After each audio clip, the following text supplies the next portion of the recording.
Alléluia, alléluia, alléluia.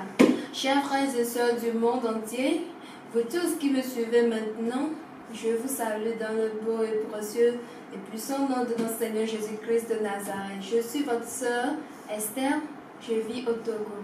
J'ai 18 ans, je passe en classe de terminale cette année. Le Seigneur Jésus me donne souvent des révélations concernant le Père des Nations, l'apôtre Duflé Kokou Gabriel, que je garde pour moi seul. Cette fois-ci, après 15 jours de jeûne sec sous la conduite du Père des Nations, je viens de recevoir encore une révélation que j'aimerais partager avec vous. Mais avant de débuter, nous allons prier.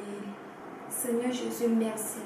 Créateur du ciel et de la terre, merci. Merci d'avoir débuté avec moi. Merci, Seigneur Jésus. Je remets, Seigneur Jésus, cette vidéo dans ta sainte main. Prends contrôle de tout, Seigneur Jésus. Et bien que mon être tout entier, Seigneur Jésus, soit assujetti et que ton esprit prenne contrôle de tout en moi. Et que, Seigneur Jésus, par cette vidéo, par cette révélation, Seigneur Jésus, touche le cœur de quelqu'un. Que la foi de quelqu'un qui est faible, Seigneur Jésus, soit fortifiée par ta puissante, Seigneur Jésus, mais, eh bien, touche le cœur de tout être, Seigneur Jésus, qui verra cette vidéo. Merci de l'avoir fait, Seigneur Jésus. Merci, merci à toi seul. Au nom puissant de Jésus-Christ de Nazareth, j'ai prié. Amen. Nous allons lire Jérémie 29, versets 11 à 14. Je lis la parole de Jésus. Au nom puissant de Jésus-Christ. Amen. Jérémie 29, versets 11 à 14 plutôt, excusez-moi. Car je connais les projets que j'ai formés sur vous, dit l'Éternel, projets de paix et non de malheur, afin de vous donner un avenir et de l'espérance. Vous m'invoquerez et vous partirez, vous me prierez et je vous exaucerai. Vous me chercherez et vous me trouverez, si vous me cherchez de tout votre cœur. Je me laisserai trouver par vous, dit l'Éternel, et je ramènerai vos captifs, je vous rassemblerai de toutes les nations et de tous les lieux où je vous ai chassés, dit l'Éternel, et je vous ramènerai dans le lieu d'où je vous ai fait aller en captivité. Nous allons lire également Marc 8, versets 36 à 37. Marc 8, versets 36 à 37, je lis la parole de Jésus au nom de Jésus-Christ. Amen. Et que sera-t-il à un homme de gagner tout le monde s'il perd son âme? Que donnerait un homme en échange de son âme? 1 Corinthiens 15, verset 19. 1 Corinthiens 15, verset 19. Si c'est dans cette vie seulement que nous espérons en Christ, nous sommes les plus malheureux de tous les hommes. Colossiens 3, verset 1 à 4.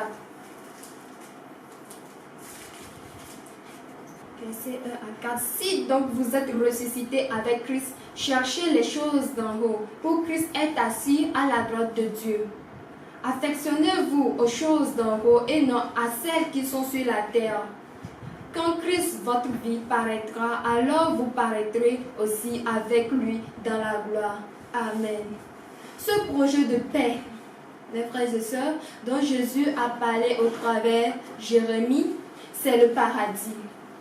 Le paradis. Jésus veut que nous venions vivre avec le paradis dans sa gloire, régner avec lui dans sa gloire à jamais, au siècle des siècles. Ce n'est pas le fait d'avoir de l'argent, des voitures, être marié, ce n'est pas ça seulement. Toutes ces choses sont bonnes. Comme notre papa spirituel nous avait dit, toutes les souffrances du monde, regardez, chers frères et sœurs, la pauvreté, la maladie, toutes ces choses ne sont que des souffrances sur cette terre. Mais je vous le dis, cela n'atteint pas encore une minute des souffrances en enfer. Pas du tout. Cela n'atteint pas encore les une minute. Et tous les bonheurs du monde, regardez-en la réussite. Tout le monde court vers la réussite. Tout le monde veut que son nom soit élevé, qu'on parle de lui de gauche à droite. Oui, ça, ce ne sont que des bonheurs. Le fait d'être gradé au service, regardez, ce sont des bonheurs sur cette terre. C'est la joie que nous avons sur cette terre. Lorsqu'un footballeur marque un but, regardez comment il est animé de cette joie. Cette joie qu'il exprime, mes frères et sœurs, regardez. Mais cela n'atteint pas encore une minute de joie que nous aurons, nous tous, au ciel, si vous revenez à la vérité. Et que vous ne doutez pas encore. Et que vous ne doutez pas à cette vérité. Oui, je vous le dis. C'est vanité, toutes ces choses. Vanité, comme Ecclésiaste 1, verset 2 l'a dit. Vanité des vanités, toute chose est vanité sur cette terre. Le fait d'avoir de l'argent, de se marier, d'avoir des voitures, de gauche à droite, que les filles courent devant vous, derrière vous. De gauche à droite, toutes ces choses ne sont que vanité sur cette terre, car un jour viendra, vous allez rendre l'âme. Mais pensez-vous que l'âme ira au ciel vivre avec le Seigneur Jésus-Christ et régner au siècle des siècles dans cette joie qui n'est pas sur cette terre? Je vous pose cette question. Pensez à cette question. Choisissez en vous-même entre l'enfer et le paradis. Qu'est-ce que vous choisissez? L'enfer ou le paradis? Moi, je désire que nous tous, lorsque l'enlèvement viendra, que nous tous nous puissions partir au ciel et vivre, régner avec le Seigneur Jésus-Christ au siècle des siècles, dans cette joie merveilleuse. Comme c'est fabuleux. J'aimerais aller tout de suite même, s'il le faut. Mais le temps de Dieu est le meilleur. Cherchez de tout cœur Jésus qui donne la joie. Comme Jérémie l'a dit, si vous le cherchez de tout cœur, eh bien, il se laissera trouver par vous. Vous me comprenez bien sûr, chers frères et sœurs. Le royaume des cieux et sa justice, comme Matthieu 6, verset 33 l'a dit. Cherchez le royaume des cieux et sa justice en première partie et tout le reste vous sera donné. Quels sont ces restes? Ce sont eux. Les choses de la terre, tous les biens de la terre, oui, c'est ce dont Jésus vous parle. Mais cherchez premièrement le royaume des cieux et sa justice. C'est ça qui compte le plus. C'est ça qui est en première position. Oui. Comme Marc 8, verset 36 à 37 l'avait déjà dit, comme je l'avais déjà lu dans la Bible, à quoi bon sert à un homme d'avoir toutes ces richesses sur cette terre et de perdre son âme qui ira souffrir en enfer à jamais. En enfer, imaginez-vous, l'enfer. En enfer, on n'a pas de repos, mes chers frères et sœurs. Il n'y a pas de repos. Tu seras là à crier nuit et jour. Eh bien là-bas, on ne mange pas également, on ne boit pas, on ne chie pas. On n'urine pas pour boire. Imaginez cette souffrance que vous allez endurer dans l'enfer. Pourquoi doutez-vous? Pourquoi doutez-vous de cette vérité? Ne doutez pas. Ne doutez pas du tout. Ecclésiaste 1, verset 2 là encore dit là. Vanité sont toutes ces choses. Vanité. Vanité. 1 Corinthiens 15, verset 19 l'a dit. Malheur à tous ces hommes. Malheur à tous ces hommes qui vivent dans la joie sur cette terre et qui ne pensent pas à leur dernière demeure. À leur dernière demeure au ciel. Est-ce que vous allez aller au ciel, régner avec le Seigneur Jésus-Christ, ou vous allez aller en enfer? Souffrir d'éternité en éternité et ne plus jamais sortir. Et là-bas, il n'y a pas de repos. Je vous répète cela encore. Pas du tout de repos. Eh bien, le Seigneur Jésus-Christ m'a révélé quelque chose que j'aimerais partager avec vous, comme je vous l'avais dit tantôt. La révélation est celle-ci. Dans la révélation, j'ai vu que nous étions dans une très grande salle. La salle était tellement grande et il y avait une foule immense qui qui était là-dedans. Notre papa, le Père des Nations, apôtre Duflé Kokou Gabriel, était devant nous. D'un seul coup, j'ai vu une lumière qui est parvenue des cieux sur lui et directement il est passé là-dedans. Eh bien, c'était l'enlèvement du Père des Nations, comme il l'avait dit. Eh bien, lorsqu'il est parti, je me suis dit, oh Seigneur Jésus, pourquoi n'ai-je pas attrapé son pied pour pouvoir partir avec lui? Parce que dans le rêve, je savais bien sûr que le Père des Nations allait être enlevé un jour. Mais la foule qui était dans la salle, eux aussi, dans la révélation, ils savaient bien sûr que le Père des Nations allait partir, mais ils ne croyaient pas du tout. La foule ne croyait pas du tout à l'enlèvement du Père des Nations. La foule ne croyait pas, mais lorsque le Père des Nations est parti, est enlevé, et bien tout le monde est parti. Tout le monde a commencé par prier, tout le monde est parti s'engenouiller. Tout le monde, c'était vraiment triste. Triste. Les gens commençaient par dire, oh Seigneur Jésus, on ne savait pas que ce que le Père des Nations est en train de dire est une vérité. Mais maintenant, nous le savons. Oh Seigneur Jésus, fais-nous grâce. Lorsque tu seras de retour pour la deuxième fois, eh bien, fais-nous grâce pour que nous puissions partir avec toi, Seigneur Jésus. C'est comme ça que s'est passée la révélation que le Seigneur Jésus-Christ m'a donné. Après avoir fait les 3 jours, 7 jours de jeûne sec et également 5 jours. C'est après ces 5 jours que j'ai eu cette révélation. Cette révélation, qu'est-ce que ça signifie? Ça signifie juste l'enlèvement, tout le monde le sait. Et bien, c'est ce que notre papa nous avait dit tantôt qu'il sera pris, qu'il sera enlevé. Oui, il est vraiment enlevé. Et cela sera ainsi parce que c'est ce que le Seigneur a dit. Ce qu'il a dit, eh bien, il l'accomplit toujours et il va l'accomplir.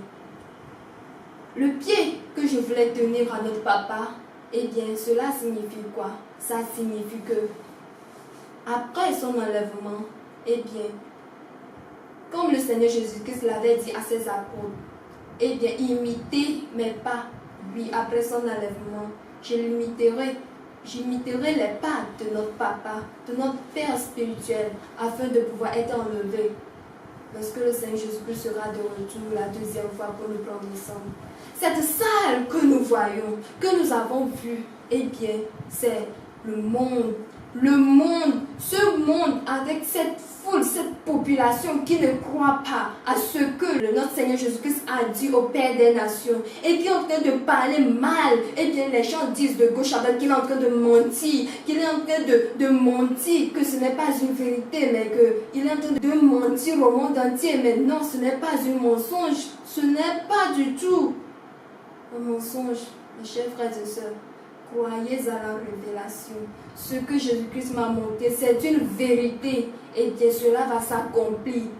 Mais je ne veux pas que, lorsque cela s'accomplira, que tu sois parmi ces personnes qui diront, oh non Seigneur Jésus, que nous n'avons pas cru à ce que tu nous as dit à travers le Père des Nations. Mais non, pas cela.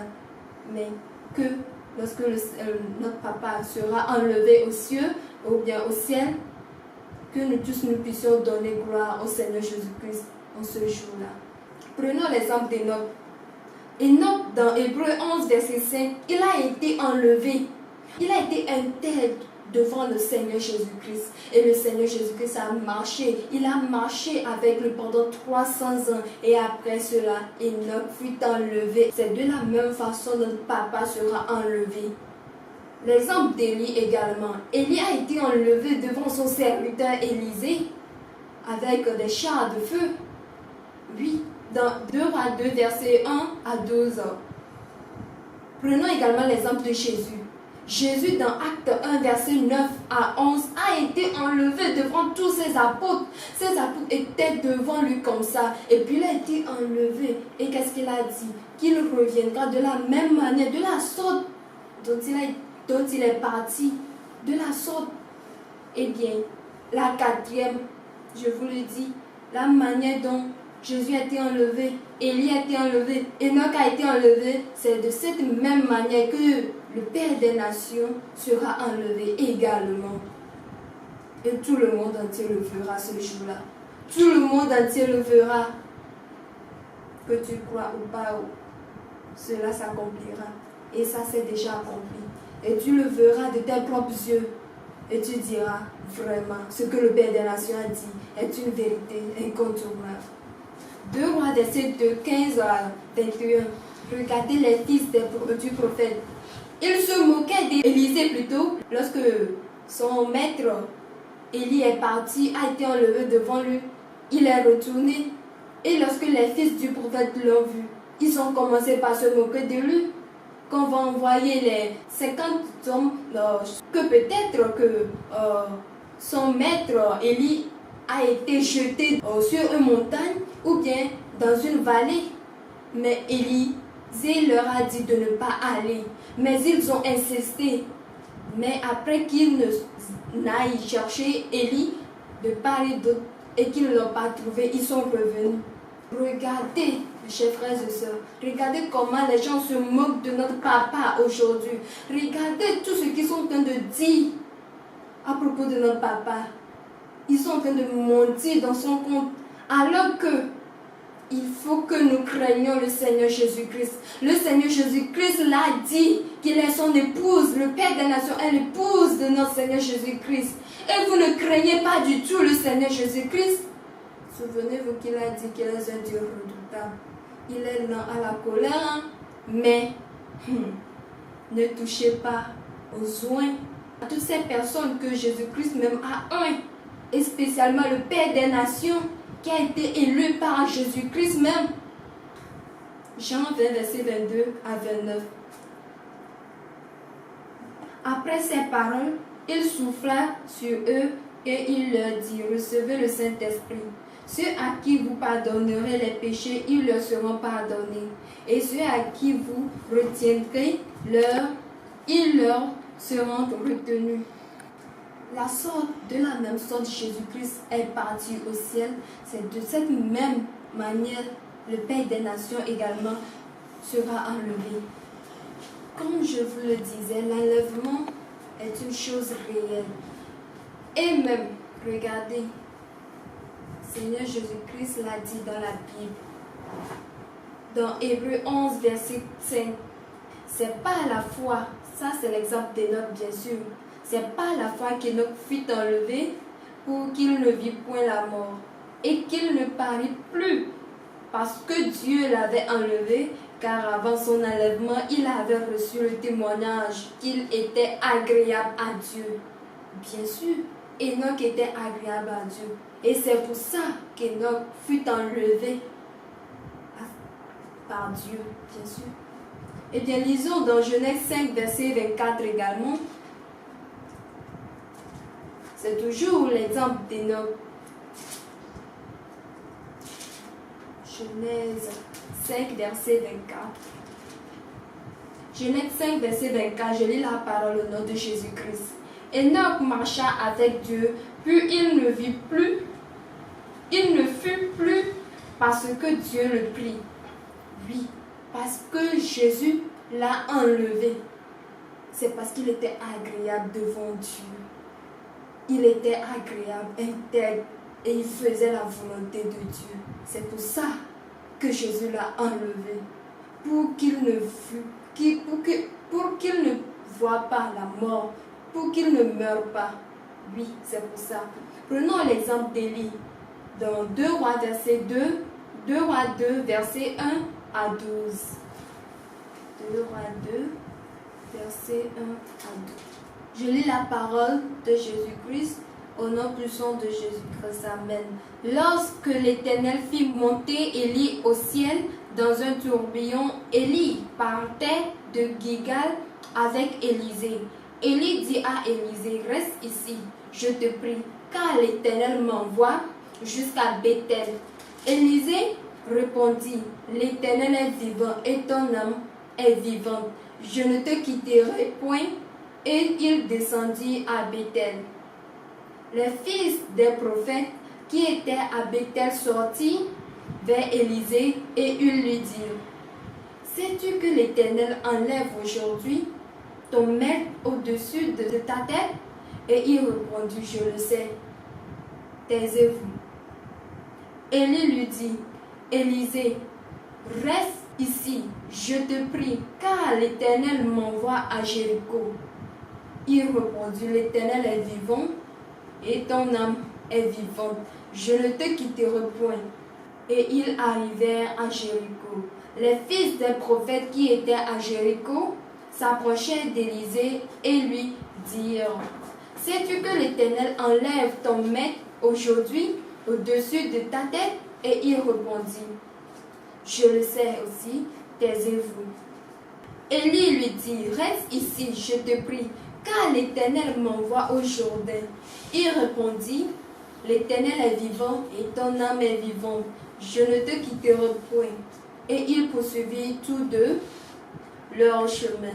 50 hommes dont les fils des prophètes arrivèrent et s'arrêtèrent à distance vis-à-vis, et eux deux s'arrêtèrent au bord du Jourdain.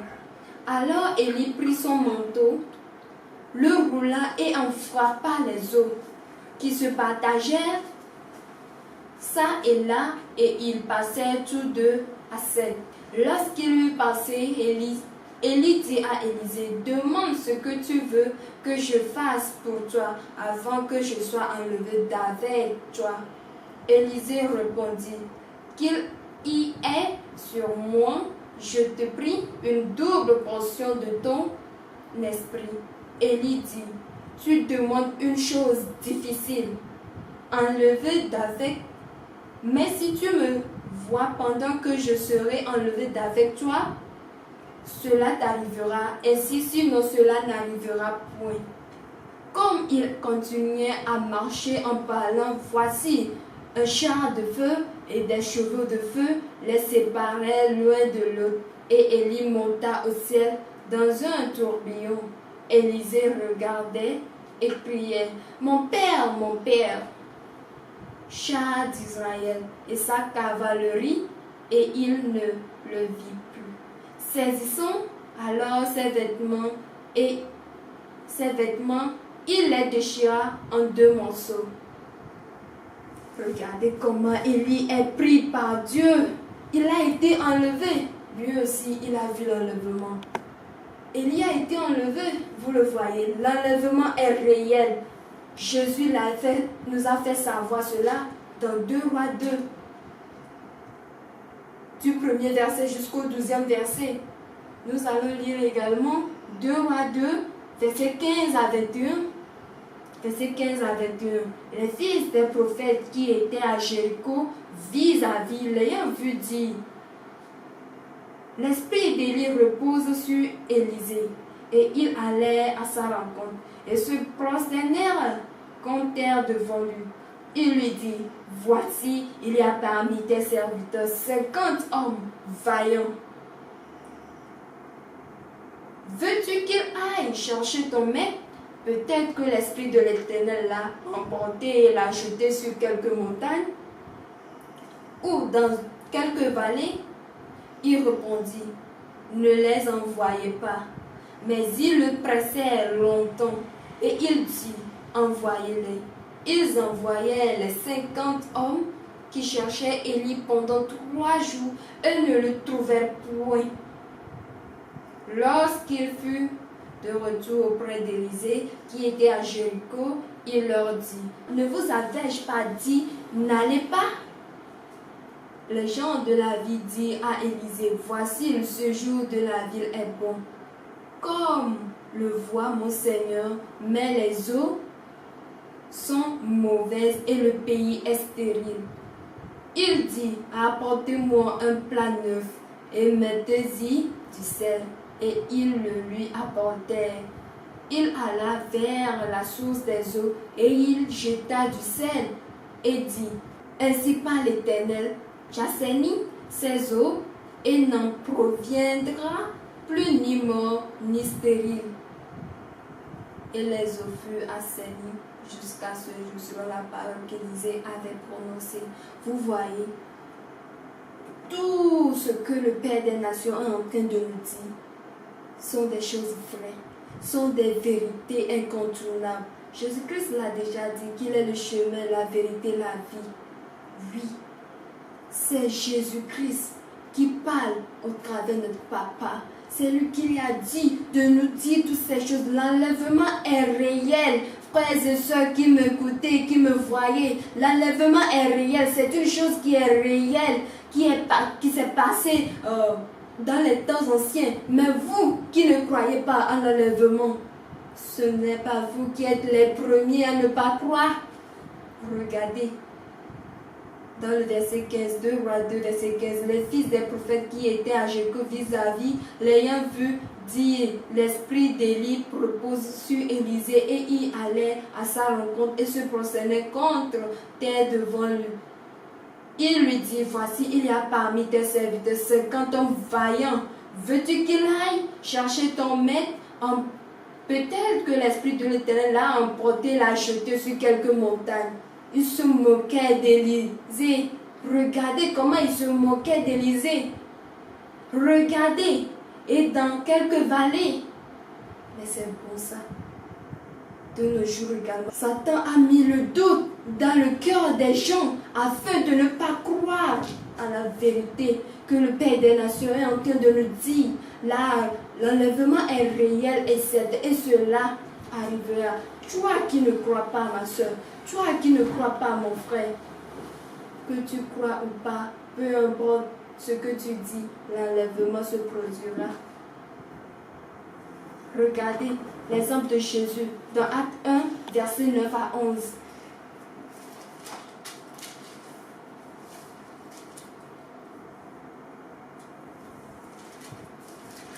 Acte 1, verset 9 à 11. Nous lisons la parole de Jésus au nom puissant de Jésus-Christ. Après avoir dit cela, il fut élevé pendant qu'ils le regardaient. Et une nuée le déroba à leurs yeux. Et comme ils avaient les regards fixés vers le ciel pendant qu'ils s'en allaient, voici deux hommes vêtus de blanc leur apparurent et dirent, hommes galiléens, pourquoi vous arrêtez-vous à regarder au ciel? Ce Jésus qui a été enlevé au ciel du milieu de vous reviendra de la même manière que vous l'avez vu, allant au ciel. Amen. Oui, c'est de cette même manière que Jésus reviendra la deuxième fois, nous prendre, nous enlever. Et l'enlèvement est réel et certain, je vous le répète encore, vous qui ne croyez pas l'enlèvement est réel. Lisons dans 1 Thessaloniciens 4, verset 16 à 18 également, voir ce que l'Épître Paul nous dit là-bas. 1 Thessaloniciens 4, verset 16 à 18. Verset 16 à 18. Car le Seigneur lui-même a un signal donné à la voix d'un archange et au son de la trompette de Dieu. Descendra du ciel et les morts en Christ ressusciteront premièrement. Regardez, les morts en Christ ressusciteront le premier. Oui, c'est lorsque l'archange sonnera cette trompette pour l'enlèvement. Les morts vont se ressusciter premièrement pour aller à la rencontre de notre Seigneur Jésus-Christ au ciel. Ensuite, nous les vivants qui seront restés, à suivre ce que notre Seigneur Jésus-Christ nous a dit au travers le Père des Nations, et nous serons tous ensemble enlevés avec eux sur des nuées. Wow. J'attends ce merveilleux jour. À la rencontre du Seigneur dans les airs, et ainsi nous serons toujours avec le Seigneur. Alléluia. Gloire soit rendue au Seigneur Jésus-Christ.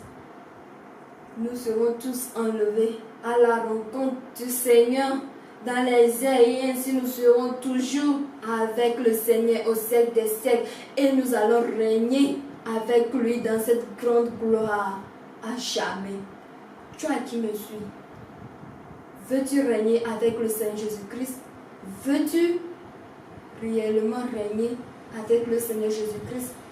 Veux-tu être parmi ceux qui seront enlevés ce jour-là? Si oui, il faut que tu fasses ce choix dès maintenant de suivre toutes les vérités que notre Seigneur Jésus-Christ a dit au travers le Père des Nations. Et à jamais les suivre, même s'il est enlevé, même si le Père des Nations est enlevé, il faut toujours imiter ses pas pour être enlevé également. Comme 2 Rois 2, verset 15 à 21 nous l'a dit, eh bien, les gens se moquaient, les gens se doutaient de cette vérité. Toi qui doutes de cette vérité, et si lorsque tu iras à la rencontre, lorsque tu seras pris, lorsque tu seras mort sur cette terre et aller devant le Seigneur Jésus-Christ, eh bien le Seigneur Jésus-Christ te dira, oui, c'est moi qui ai envoyé le Père des Nations. Que vas-tu dire au Seigneur Jésus-Christ ce jour-là? Vas-tu commencer par pleurer devant lui? Oh non, Seigneur Jésus-Christ, je ne savais pas que c'est toi qui l'avais envoyé. Mais non. Eh bien, la grâce nous est donnée sur cette terre. Il faut faire ton choix dès maintenant de suivre cette vérité. Matthieu 28, verset 12 à 15 nous a dit ceci. Matthieu 28, verset 12 à 15, je lis la parole au nom puissant de Jésus-Christ. Amen. Ceux-ci, après être ensemblés avec les anciens et avoir tenu conseil, donnèrent aux soldats une forte somme d'argent en disant, dites, ces disciples sont venus de nuit le dérober pendant que nous dormions. Regardez comment les gens ont comploté. Verset 14 nous dit, et si le gouverneur l'apprend, nous l'apaiserons et nous vous tirerons de peine. Verset 15, les soldats prirent l'argent et suivirent les instructions qui leur furent données. Et ce bruit s'est répandu parmi les Juifs jusqu'à ce jour. Jusqu'à ce jour. Oui, même la résurrection de notre Seigneur Jésus-Christ, eh bien, les gens ne le croient pas. Jusqu'à présent, même si vous allez en Israël, les gens ne croient pas en cela. Mais vous, que le Seigneur Jésus-Christ vous fasse grâce de pouvoir croire à cette vérité que le Seigneur Jésus-Christ a dit au travers le Père des Nations. Il faut le croire. Il faut croire. Car Seigneur Jésus-Christ lui-même, toutes ces personnes se sont moquées de lui. Ils ont douté. Regardez comment Satan a mis cela dans leur cœur. Ils savent bien sûr que le Seigneur Jésus-Christ est parti au ciel. Mais ils ne veulent pas que le monde entier le sache. Et ils ont pris de l'argent pour donner aux soldats. Cette somme qu'ils ont donnée aux soldats a fait que tout le monde a cru que vraiment c'était les disciples qui ont dérobé cette nuit-là. Mais ce n'est pas vrai. Toi qui me suis, crois seulement à la vérité. Jean 20, verset 22 à 29. Jean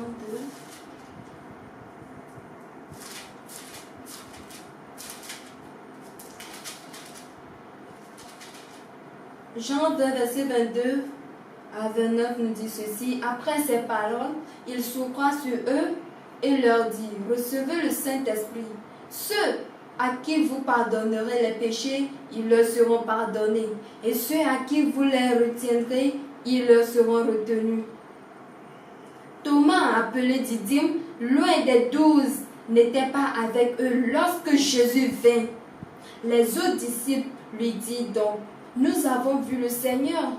Mais il leur dit, si je ne vois dans ses mains la marque des clous, et si je ne mets mon doigt dans la marque des clous, et si je ne mets ma main dans son côté, je ne croirai point. 8 jours après, les disciples de Jésus étaient de nouveau dans la maison et Thomas se trouvait avec eux. Jésus vint, les portes étant fermées, se présenta au milieu d'eux et dit, la paix soit avec vous. Puis il dit à Thomas, avance ici ton doigt et regarde mes mains. Avance aussi ta main et mets-la dans mon côté. Et ne sois pas incrédule, mais crois. Thomas lui répondit plutôt, mon Seigneur et mon Dieu. Jésus lui dit, parce que tu m'as vu, tu as cru. Heureux ceux qui n'ont pas vu et qui ont cru. Oui, heureux ceux qui n'ont pas vu et qui ont cru. Heureux ceux qui n'ont pas vu le paradis, mais qui croient en ce que le Père des Nations vient de nous dire. Heureux toutes ces personnes. Car regardez, Thomas n'a pas cru en ce que le Seigneur Jésus-Christ est ressuscité. Mais il a voulu voir, pas seulement voir, mais toucher de ses propres mains. Mais il les a fait. Mais qu'est-ce que le Seigneur Jésus-Christ a dit à la fin? Heureux. Verset 29 nous dit, parce que tu m'as vu, tu as cru. Et en ce jour-là, mes frères et sœurs, si toi par hasard, tu ne te repentais pas, tu n'as pas cru à ce que le Père des Nations nous dit, et que tu es parti te pointer devant la porte, devant le Seigneur Jésus-Christ, et il te dit, tout ce que le Père des Nations a dit, c'est moi qui lui a dit de dire toutes ces choses. Heureux ceux qui n'ont pas vu et qui ont cru. Heureux seront ceux qui n'ont pas vu et qui ont cru. Il faut que tu crois. De la même manière, les gens ne croient pas au Père des Nations. Oui. Ils ne croient pas du tout à ce que le Père des Nations dit au monde entier. Regardez, ce n'est pas lui-même qui le dit pour sa gloire, non. Il ne le dit pas parce qu'il veut le dire, non. Parce que le Seigneur Jésus-Christ lui a dit cela, de dire tout ce qu'il lui dira. C'est pour ça qu'il dit toutes ces choses. Le Seigneur Jésus-Christ a dit, toutes les dîmes viendront, seront données au Père des Nations.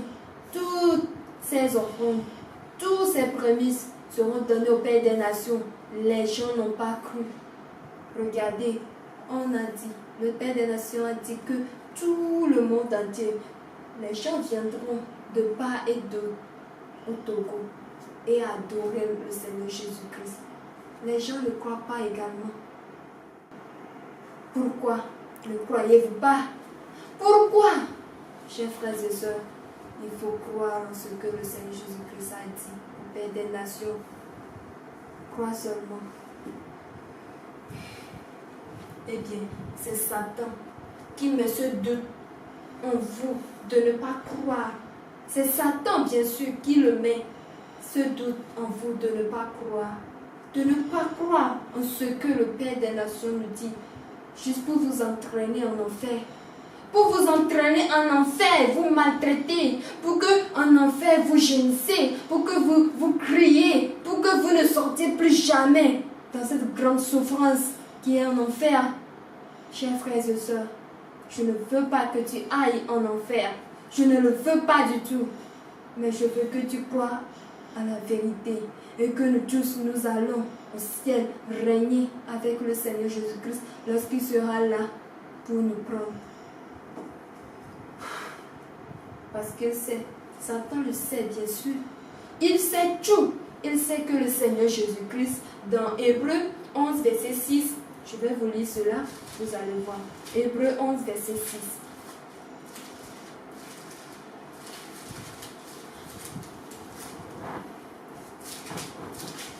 Hébreux 11, verset 6 dit, « Or, sans la foi, il est impossible de lui être agréable. » Si tu n'as pas la foi, comment peux-tu être agréable au Seigneur Jésus-Christ?